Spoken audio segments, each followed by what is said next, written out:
आदिवासी मुला-मुलींचं उपोषण 14व्या दिवशी सुरू आहे. मात्र सरकारकडून वारंवार या मुलींना खोटं ठरवलं जातंय. या मुलींच्या कुठल्याही टेस्ट ज्या आहेत त्या होत नाही असं सांगितलं जातंय. मात्र प्रत्यक्ष या मुलींच्या सर्व टेस्ट यावर्षी झालेल्या आहेत. तेव्हाच त्यांना ॲडमिशन मिळालं. विद्यार्थिनी आपल्याबरोबर आहेत. सरकार म्हणते की अशा कुठल्या टेस्टच केल्या नाही.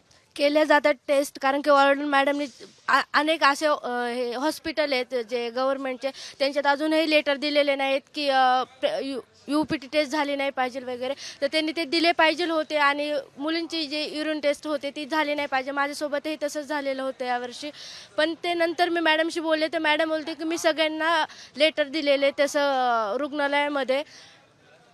हां, मग काय म्हणणं काय त्यांचं? मग सरकार का खोटं बोलतं? सरकार का खोटं बोलतं माहीत नाही, पण ते ऑर्डन लोक असतात त्यांच्या सरकार खोटं बोलते का ऑर्डन लोक खोटं बोलतं ते माहीत नाही. त्यांची जर जबाबदारी हॉस्पिटलमध्ये ते लेटर पोहोचवण्याची तर त्यांनी ते काम केलं पाहिजे होतं. कारण की मुलींना जेव्हा हॉस्पिटलमध्ये UPT टेस्ट केली जाते तेव्हा ते जे लोक असतात त्यांच्याकडे बघण्याचा दृष्टिकोन बदलला जातो. असं नाही झालं पाहिजे. नाही नाही, पण मग तुम्ही टेस्ट दिले त्याची रिपोर्ट दिले का तुम्ही? रिपोर्टमध्ये तर तसं UPT टेस्ट केले असं काहीच लिहिलं गेलेलं नाही आहे आणि तसं पुरावा पण नाही आहे, पण केलेली आहे. नक्की आपण जर पाहिलं त्या टेस्ट ज्या आहेत त्या केल्या गेलेल्या आहेत, रिपोर्ट मात्र दिले जात नाहीयेत. काय म्हणतात? मग तेच ना, मग जेव्हा आम्ही आवाज उठू याच्यावरती, जेव्हा आम्ही समाजामध्ये जाऊ, मीडियासमोर आमचे प्रश्न मांडू. आताच तुम्ही बघताय, आम्ही समजा तो प्रश्न आम्ही मांडला कुठंतरी की आम्हाला हा त्रास दिला जातोय, तर जे अशोक उईके साहेब होतात ते आमच्या विकासासाठी आहेत ना. मग विद्यार्थ्यांना खरंच त्रास होतोय का, विद्यार्थ्यांची ही टेस्ट खरंच केली जाते का याची चौकशी नाही केली. पण त्यांचं जे म्हणजे रेप्युटेशन आहे, त्यांचे जे आदिवासी विकास विभागाचा जो म्हणजे एक चांगला विकास विभाग आहे, हे साध्य करण्यासाठी ते आम्हाला खोटं पाडतायत. म्हणजे आम्ही त्या गावातून येतोय, आम्ही ते सगळं भोगलोय, आम्ही काहीतरी मांडतोय, तर आम्ही खोटे. म्हणजे ते जबाबदारीपासून पळ काढतायत. म्हणजे विद्यार्थी एकदा खोटे झाले का त्यांच्या एका मागणीसोबत सगळ्या मागण्या खोट्या झाल्या. मग आम्ही त्या मागण्या सोडवण्यापासून म्हणजे रिकामे झालो असंच मला म्हणता येईल आता. नाही, पण मग ते पण आदिवासी विभागातूनच येतात ना. हा, मग त्यांनी चौकशी करून मग सगळं ट्विट वगैरे करावं ना. हो, ते स्वतः आदिवासी आहेत. त्यांच्या जिल्ह्यामध्ये काय चाललंय, आजूबाजूच्या जिल्ह्यामध्ये काय चाललंय, पूर्ण महाराष्ट्रामध्ये काय चाललंय, आदिवासी विद्यार्थ्यांचा, आदिवासी विद्यार्थिनींना काय काय फेस करावं लागतं, हे सगळ्याचा अभ्यास करावा त्यांनी आणि मग बोलावा. आम्ही जसं तिथं बोललो, आता एवढ्या मोठ्या मंचावरती जायचं म्हणजे त्याचा अभ्यास करून तिथं जाऊन आधी त्या समस्या काय आहेत आपण स्वतः समजून. आता मी तिथं बोलले तर मला त्या समस्या समजून घेऊन नक्की खोट्यात का खऱ्यात हे समजून घेऊनच मी तिथं बोलणार ना. की मी अशी तशी विद्यार्थिनी नाहीये. मी पण उच्च शिक्षित विद्यार्थिनी आहे. प्रत्येक मागणीचा अभ्यास करूनच तिथं बोलावं लागतं, एवढं मला समजतं आणि मी तेच करून तिथं बोललेले आहे.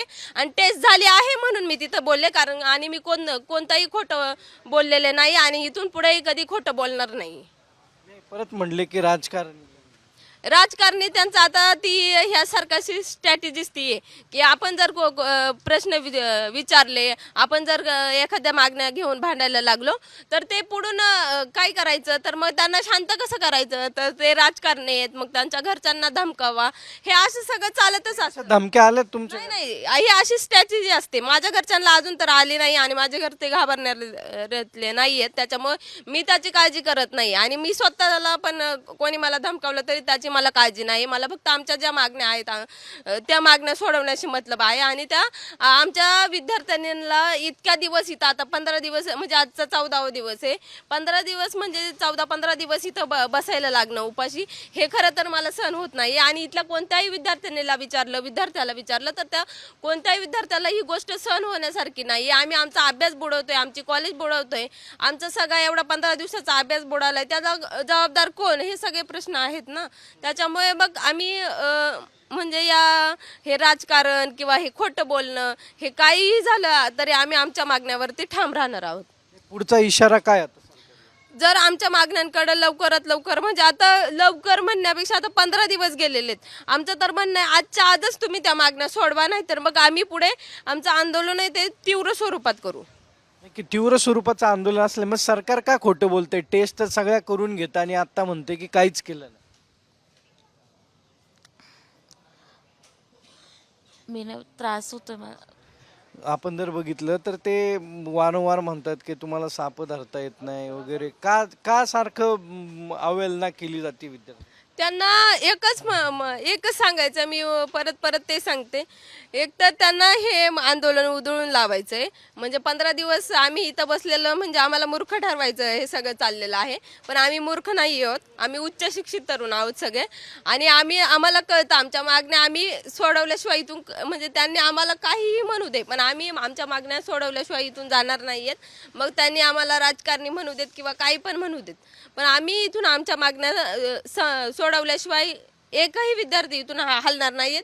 वाटलंच तर आम्ही बाकीचे जे महाराष्ट्रातले वेगवेगळे जिल्हे आहेत त्यांना आज आज आज संपूर्ण राज्यभरात लोक रस्त्यावरती उतरण्याच्या तयारीत आहेत, सगळे आदिवासी. हो, साहजिकच उतरणारच. कारण तर का जे प्रश्न आम्ही मांडतोय ते फक्त मांजरी वसतिगृहाचे नाहीत किंवा गोपाळपट्टी वसतिगृहाचे नाहीत, ते सर्व प्रश्न प्रत्येक आदिवासी विद्यार्थ्याचे आहेत. मग तो मांजरीचा असू दे, तो जुन्नरचा असू दे, तो अमरावतीचा असू दे, तो गडचिरोलीचा असू दे, महाराष्ट्रातील कुठल्याही म्हणजे कुठल्याही भागातला असू दे, त्या प्रत्येक आदिवासी विद्यार्थ्याचा हा प्रश्न आहे. त्याच्यामुळे आणि प्रश्न हा जिव्हाळ्याचा आहे, त्याच्यामुळे विद्यार्थी हे रस्त्यावर उतरणारच. म्हणजे उग्र करणार आंदोलन. हो, आम्ही आंदोलन खूप तीव्र स्वरूपात करणार आहेत. त्याच्यामुळे सरकारने याची दखल घेऊन आमच्या ज्या मागण्या हे आंदोलन जे आहे ते तीव्र केलं जाईल असा इशारा दिला जातोय. आंदोलनाची भूमिका काय असणार आहे? वारंवार तुम्हाला आदिवासी म्हणून हिणवलं जातं, त्याबरोबर तुम्हाला साप पकडता येतात का असंही सगळं सांगितलं जातं. का सगळं का म्हणतात? कारण की आम्ही आदिवासी आहेत ना, म्हणून त्यांना असं वाटतं की आदिवासी काहीच नाही करू शकत. पण आदिवासीची ताकद ही जेव्हा रस्त्यावर उतरू आम्ही, जेव्हा आंदोलन तीव्र करू तेव्हा त्यांना दिसेल. कारण त्यांना असं वाटतं इथे 400-500 विद्यार्थी फक्त बसतात रोज, त्याच्यामुळे इथे आम्हाला इथे येत नाहीयेत किंवा आमच्याशी भेट चर्चा करत नाहीयेत. पण जेव्हा आम्ही सगळे जिल्हे महाराष्ट्र एकत्र करू तेव्हा त्यांना दिसेल की आमची ताकद काय आहे आदिवासींची. आमचे आता फक्त 5 ते 6 जे आमचे विद्यार्थी आहेत ते उपोषण करते आहेत, ती 6 जण. परंतु शासनाला मी या ठिकाणी इशारा देतो की इथून पुढे आम्ही आंदोलन तीव्र करत आहोत. आता 6च्या संख्येने नाही तर आम्ही 20 ते 25च्या संख्येने पुन्हा एकदा आमरण उपोषणाला आमचे विद्यार्थी बसणार आहेत. ते शासनाने याची दक्षता घ्यावी. नाही, दक्षता तुम्ही आंदोलन जे आहे ते केलं जाईल. पुढचं आंदोलन काय असणार आहे? पुढचं आंदोलन जर आमचं आजच्या 2 दिवसाचं आम्ही वेळ घेतलेला आणि जर नाही झालं आमचं, तर आम्ही रस्त्यावर उतरून सोलापूर जो हायवे तो ना तीव्र पद्धतीने सगळे विद्यार्थी एकत्र करू आणि रस्ता रोको आंदोलन करू. नाही, निश्चितपणे खरं तर सरकारनं याची दखल घेण्याची गरज आहे. विद्यार्थ्यांच्या जीवाशी खरं तर त्यांनी खेळ चालवला आहे. वेळ काढूपणा खरं तर या सरकारनं एवढ्या दिवस केला नसता तर हे प्रश्न नक्कीच मार्गी लागले असते. त्यामुळं निश्चितपणे आज संपूर्ण महाराष्ट्रामध्ये विद्यार्थी, पालक आणि सगळेच रस्त्यावर उतरलेत. आम्ही देखील हा सोलापूर जो काही महामार्ग आहे तो रोखून धरू. सरकारला एवढा इशारा, याच्या पुढची देखील आम्ही कृती करण्याचं पुढचं नियोजन आम्ही करत आहोत. नक्की आज सोलापूर हायवे जो आहे तो रोखून धरण्याचा इशारा या विद्यार्थ्यांनी दिलाय. कॅमेरा किरण काजळेसह सागरवाड, साम टीव्ही, पुणे. साम टीव्ही मी नेहमी पाहतो, त्यावर दाखवलेल्या बातम्या रिलेट करतात.